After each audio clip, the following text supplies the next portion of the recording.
Imagine this.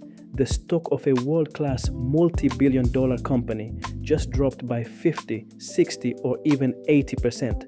Blood is on the streets. Everyone around is screaming, "Buy the dip, it's free money." But let me be brutally honest with you. 9 times out of 10, catching a falling knife is a deadly trap that will burn your savings to the ground. However, there is a 10th case, a rare market anomaly where algorithms and retail investors blindly dump a fundamentally flawless business.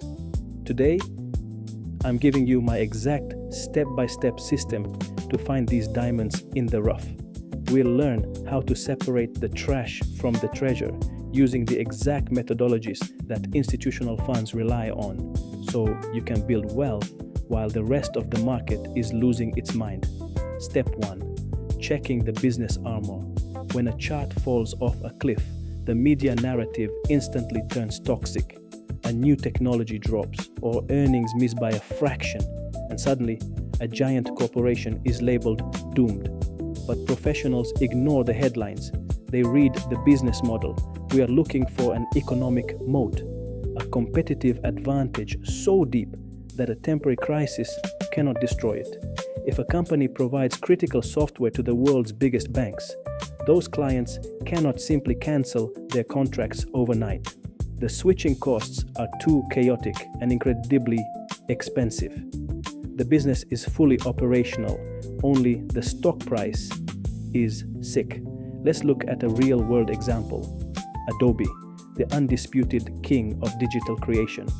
Recently, we saw a massive sell-off. People saw new AI image generators and decided Adobe was finished. The stock took a dive, but did Hollywood studios and Fortune 500 companies suddenly abandon their secure multi-year contracts for a random internet bot? No. Entire global industries are locked into Adobe's ecosystem, and instead of fading away, Adobe integrated AI directly into their own software. Their armor held up perfectly. But here is the harsh truth.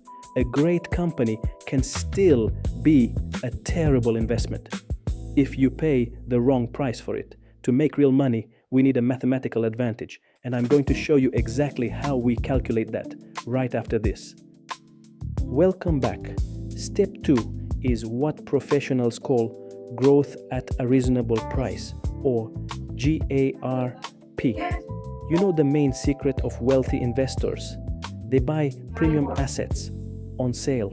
Historically, a company like Adobe traded at a massive premium because it was a crowd favorite. It would take 40 years of its profits to pay off its purchase price. But because of the recent overreaction, the market gave us a gift. The valuation dropped so low that it will pay for itself in a fraction of the time. We are getting a financial Mercedes for the price of a bicycle. Step 3, the balance sheet check. Right here is where 90% of beginners get wiped out. They buy a cheap stock, and a year later, high interest rates crush the company into bankruptcy. How do we avoid this? We look for massive liquidity and zero toxic debt.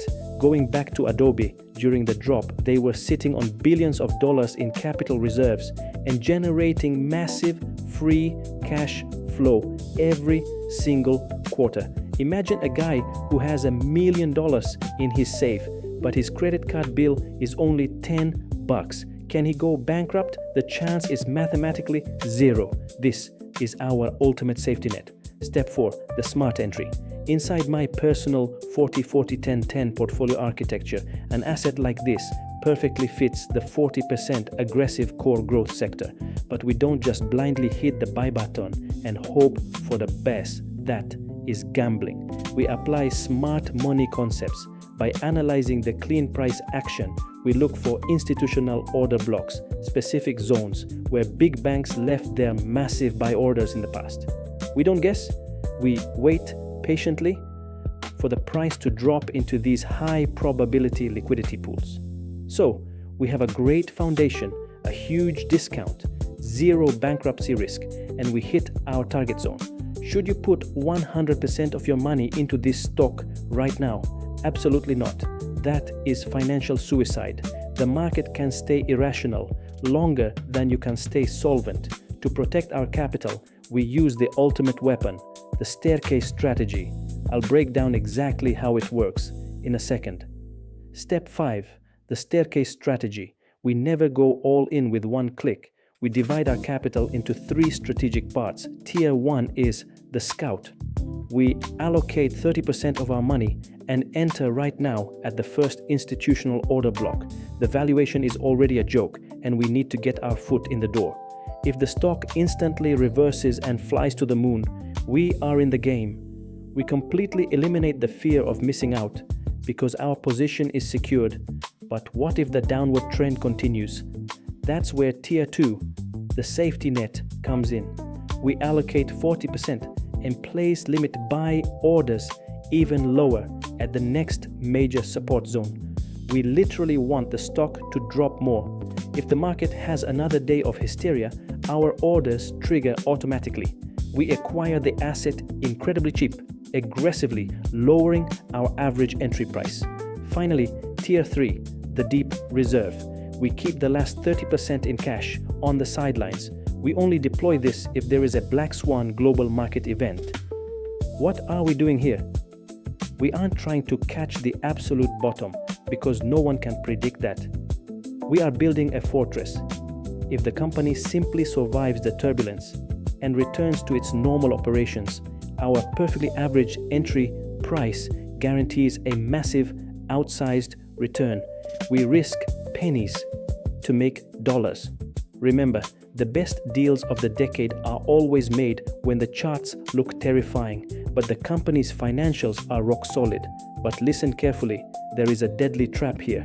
Most beginners cannot tell the difference between a great business that temporarily fell and a real zombie company that is slowly rotting towards zero.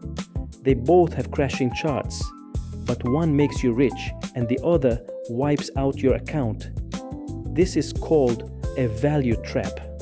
How do you spot a zombie bankrupt in under 3 minutes?